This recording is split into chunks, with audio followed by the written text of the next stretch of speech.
তো আজকে বানাবো কলকাতা স্টাইলের চিকেন বিরিয়ানি। তো বাইরে থেকেও তো মনে হয় যে কলকাতার একটু স্বাদটা নিতে, তো যারা বাইরে আছে তারা কলকাতার স্বাদ কীভাবে ফিরে পাবে বিরিয়ানি টেস্টটা। তো সেই জন্য আমি যেরকমভাবে স্টেপ বাই স্টেপ ফলো করবো বিরিয়ানি, তো সেরকম স্টেপ বাই স্টেপ করো, অবশ্যই কলকাতার মতন তোমাদের বিরিয়ানিটা খেতে লাগবে। তার জন্য দেখো আমি চিকেনের পিসগুলোকে ভালো করে পরিষ্কার করে নিয়েছি। তো দেখতেই পাচ্ছ একটু ছোট হয়ে গেছে চিকেনের পিস, কারণ দোকানওয়ালার দোষ। তো বলা হয়েছিল যে বিরিয়ানির জন্য পিস করতে, কিন্তু দোকানওয়ালা ঠিক করে করতে পারিনি, ছোট করে দিচ্ছে। তো কি করা যাবে, বিরিয়ানি তো খেতেই হবে, বাঙালিদের মতো বিরিয়ানি চাই। তো আমি সব কিছু আয়োজন করে নিয়েছি। তো প্রথমে ভালো করে আমি ধুয়ে নিয়েছি চিকেনগুলোকে। তো কি করছি না করছি পুরোটা দেখতে থাকো। তো তার জন্য নিয়েছি অল্প একটু নুন দিয়ে দিলাম ম্যারিনেট করার জন্য।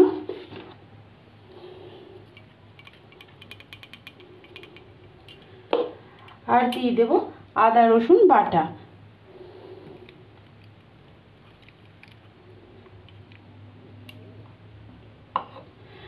আর দেব এর মধ্যে আছে জিরে গুঁড়ো, ধনে গুঁড়ো আর লঙ্কা গুঁড়ো, এগুলো একসঙ্গে দিয়ে দেবো।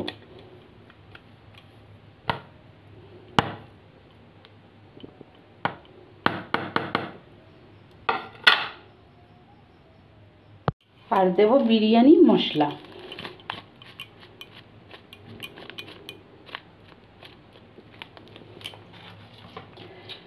আর দেব সাদা তেল।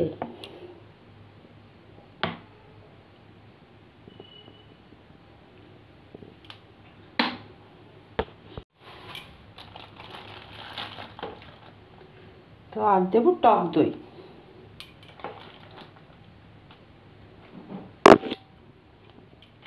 এখানে আমি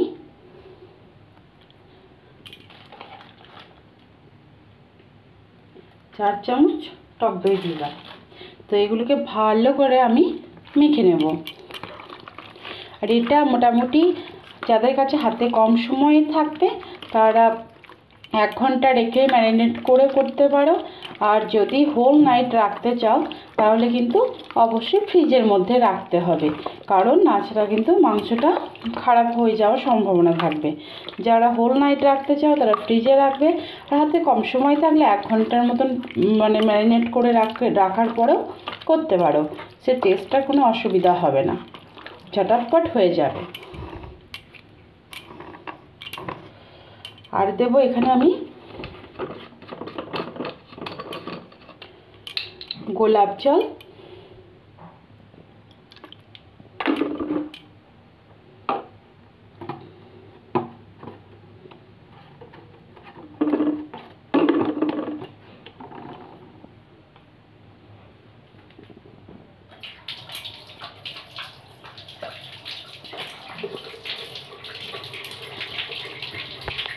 আর দেব কেওড়া জল।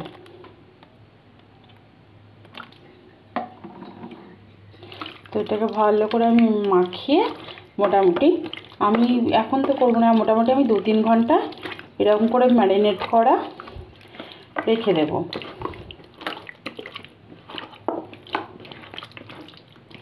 চলো ভিডিওটা দেখতে থাকো, স্টেপ বাই স্টেপ এরকমভাবে আমার মতন রান্না করো, অবশ্যই তোমরা কলকাতার স্টাইলে বিরিয়ানির স্বাদ পেয়ে যাবে ঘরে বসে। চলো ঢাকা দিয়ে আমি রেখে দিলাম।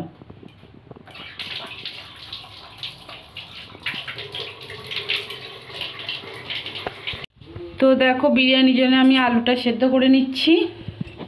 চলো বিরিয়ানি আলুটা মোটামুটি একটা সিটি মেরে নেবো, তারপর নামিয়ে দেবো। দেখো বিরিয়ানি ভাতটাকে সিদ্ধ করার জন্য আমি তেজপাতা দিয়ে দিয়েছি, সাদা তেল দিয়ে দিলাম, সাদা তেল দিলে ভাত ঝরঝরে হয়। আর দিয়ে দিলাম লেবু রসটাও দিলেও ভাত ঝরঝরে হয়, আবার সাদা তেল দিলেও ঝরঝরে হয়। আর সাদা তেল দিলে কি একটার সঙ্গে একটা ভাত লেগে যায় না, সেই জন্য লেবু রস আমি ইউজ করে দেখেছি, সত্যি খুবই কাজে দেয়। তো লেবু রসটা তোমরা অবশ্যই দেবে, আর সাদা তেলও দেবে। দেন আমি ঢাকনা দিয়ে দিলাম। তো আর এইদিকে বিরিয়ানির জন্য ডিম না দিলে হয়, ডিম সেদ্ধ করতে বসিয়ে দিয়েছি, একটু আগে পড়ে হয়ে গেছে। আর এইদিকে আমি তেজপাতা, এলাচ, দারচিনি, লং জায়ফল, জয়িত্রী সব একসঙ্গে দিয়ে দিয়েছিলাম। প্রথমে একটু ভিডিওটা একটু আগে পরে হয়ে গেছে, কেউ কিছু মনে করো না, একটু দেখে নিও। এটা আগে দিয়ে দেবে, তারপরে এটা দেবে। আর এই দেখো আমি পেঁয়াজ ভাজতে শুরু করে দিয়েছি বিরিয়ানির জন্য। একটু আগে পুরো হয়ে গেছে ভিডিওটা, প্লিজ কেউ কিছু মনে করো না। এই দেখো পেঁয়াজ ভাজছি ভালো করে, মানে পেঁয়াজ ভাজা মানে যে বেরেস্তা করছে, এটা বেরেস্তা করা চলছে। বেরেস্তা না হলে তো চলবেই না। তো এই দেখো বেরেস্তাটা করে নিই আগে। চলো পুরো ভিডিওটা দেখতে থাকো। তো আমার বিরিয়ানির ভাত রেডি হয়ে গেছে। যখন দেখবে ভাতগুলো লম্বা লম্বা হয়ে গেছে আর শক্ত হয়ে আছে, কিন্তু তখনই ভাতটা নামিয়ে দেবে, কারণ বিরিয়ানির ভাত বেশি সব নরম হয়ে গেলে কিন্তু একদম ভালো লাগবে না। তো দেখো যখন লম্বা লম্বা, আর বাসমতি চাল হচ্ছে শুকিয়ে চাল, ওরা অল্পতেই নরম হয়ে যায়, বেশি নাড়াঘাটা করারও দরকার হয় না। আমার ভাত অলমোস্ট রেডি হয়ে গেছে। তো দেখো আমি বেরেস্তা করা কমপ্লিট, আলু ভাজাও কমপ্লিট, আর এইদিকে আমি পেঁয়াজ ভাজা আরেকবার বসিয়ে দিয়েছি। পেঁয়াজ কুচি তো দিতেই হবে বিরিয়ানিতে, তো তার জন্য আমি বেরেস্তা তুলে একটু পেঁয়াজ কুচি দিয়ে দিয়েছি। সেটাকে ভালো করে ভেজে নেবো আমি, একটু লাল লাল করেই ভাজবো। আর বেশি লাল করলে কিন্তু তেতো হয়ে যাবে, তো বেশি লাল করার দরকার নেই, অল্প একটু ফ্রাই করে নিতে হবে পেঁয়াজগুলোকে। চলো পুরো ভিডিওটা দেখতে থাকো, আর আমার স্টাইলে তোমরা বানিও। আর আমার ভয়েসটাকে তোমরা একটু মেনে নাও, কারণ সকালে ঘুম থেকে উঠে আমি এখন করছি, ভয়েস দিচ্ছি। তো দেখো আমার পেঁয়াজগুলোকে ভালো করে মোটামুটি ভাজা হয়ে গেছে মোটামুটি। অনবরত কিন্তু নাড়তে হবে একটু, কারণ বেশি পুড়ে গেলে কিন্তু চলবে না, দেখতেও বাজে লাগবে। তো চলো, আর আমি কিন্তু এখানে মিঠা আতর পাইনি বলে ব্যবহার করিনি, তোমরা কিন্তু মিঠা আতর পেলে কিন্তু ব্যবহার করবে, এটাই বলে দিলাম তোমাদেরকে। মিঠা আতর দিলে কিন্তু টেস্টটা আরেকটু ভালো হবে। তো দেখো আমার পেঁয়াজ ভাজার ডান। তো চলো পুরো ভিডিওটা দেখতে থাকো। এবার ম্যারিনেট করা মাংসটা দিয়ে দিলাম। বিরিয়ানি করা সত্যি কথা খুবই সহজ, অত কিছু কষ্টও হয় না করতে। মানে সত্যি কথা খুবই খুব মজার একটা রান্না হিসাবে, বেশি কষ্ট হলেও কি অত ঝামেলা হয় না, ম্যারিনেট করলেই কিন্তু হয়ে যায়। তো চলো মাংসটা আমি কষিয়ে নিই একটু। তো দেখো আমার মাংসটা থেকে হয়ে গেছে, তেল রিলিজ হয়ে গেছে। এর মধ্যে আমি ডিম আর আলুগুলোকে দিয়ে দেবো। আর ডিমগুলোকে আমি একটু হালকা ফ্রাই করে নিয়েছিলাম, খুব একটা সাদা সাদা হলে ভালো লাগবে না, তার জন্য ডিমগুলোকে একটু ফ্রাই করে নিয়েছিলাম। আর আলুটাও তো ফ্রাই করেছিলাম, দুটোই ফ্রাই করা হয়েছে, সেগুলো তোমাদের সঙ্গে দেখানো হয়নি। তো চলো ডিম আর আলুগুলোকে ভালো করে মিশিয়ে নেবো দেন। তো দেখো এবার মিশিয়ে দেওয়ার পরে ডিম আর আলুগুলোকে আমি আলাদা করে নিয়েছি, কারণ আলাদা করলে কি সাজানোর সময় অসুবিধা হয় না। তো চলো বিরিয়ানির যে তেল, সেটাকে প্রথমে ডেকচিতে আমি দিয়ে দিলাম। তেলটা দিলে কিন্তু খুবই সুন্দর টেস্ট হয়, তোমরা আমার মতন একবার শুধু বানিয়ে ওই তেলটাকে প্রথমে একটু দিয়ে দিলাম। দেন মাংস, ডিম, বেরেস্তা, ভাত সবই দেবো। আর মশলার মধ্যে ওই বিরিয়ানি মশলা দিই, আর ঘি, কেওড়া জল, গোলাপ জল, ওইগুলো একটু ঘুরিয়ে ফিরিয়ে দিই। আর অল্প একটু করে নুন দিই, সত্যি কথা খুব ভালো লাগে খেতে। চলো দেখতে থাকো। তো দেখো আর মাংসটা দিচ্ছি। আর বলো না, তোমাদের সঙ্গে পুরোটা শেয়ার করব ভেবেছিলাম, কিন্তু ফোনটা স্টোরেজ ফুল হয়ে গেছিলো। তো এই সময় কী বলো তো, ফোনটা যে কিনবো সেই ব্যাপারটা এখন নেই, যে ইচ্ছা থাকলেও এখন উপায় নেই, কিছু করার নেই, এখন এমনি করেই চলবো। তো তোমরা যদি সাথ দাও, যদি তাহলে কিনতে পারি, তোমাদের উপরেই ভরসা। তোমরা একটু করে ভালোবাসা দিও।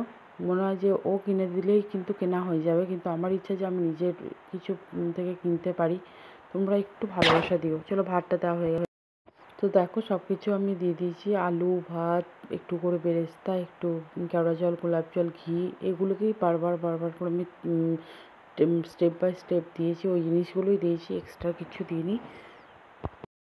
তো প্রথমে তাওয়াটাকে একটু গরম করেছি, আর মোটা তাওয়া নেবে, কারণ তাহলে ইয়েটা লাগবে না বলে বিরিয়ানিটা, তার জন্য মোটা তাওয়ার উপরে ডেকচিটা আমি বসিয়েছি। তারপর প্রেসার কুকারের মধ্যে জল দিয়েছি, প্রেসার কুকার ভারী জিনিস, তার জন্য আমি দেখলাম যে জলটা দিলে আর ভাপটা বেরোতে পারবে না, আর এই দেখো বিরিয়ানি দেখো ডান, বিরিয়ানি আমার কিন্তু কমপ্লিট হয়ে গেছে। চলো কেমন হয়েছে তোমরা বিরিয়ানিটা তোমরা একটু কমেন্টে একটু জানিও তো। তো চলো, আর বিরিয়ানিটা যদি ভালো লেগে থাকে প্লিজ লাইক করো, শেয়ার করো, সাবস্ক্রাইব করো, একটু ভালোবাসা দিও প্লিজ। তোমরা যদি ভালোবাসা না দাও আমরা কিন্তু এগোতে পারবো না। তো বিরিয়ানিটা দেখে কারটা জিভে জল চলে আসছে একটু বলো তো তোমরা।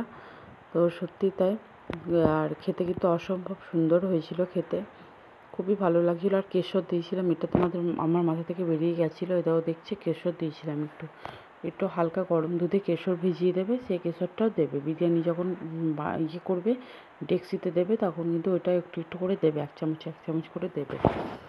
ওই তো যেমন কেওড়া জল, গোলাপ জল, ঘি, বিরিয়ানি মশলা, বেরেস্তা, আলু, ডিম, মাংস আর ওই কেশর, এগুলোকে ঘুরিয়ে ফিরিয়ে দেবে, দেন হয়ে যাবে।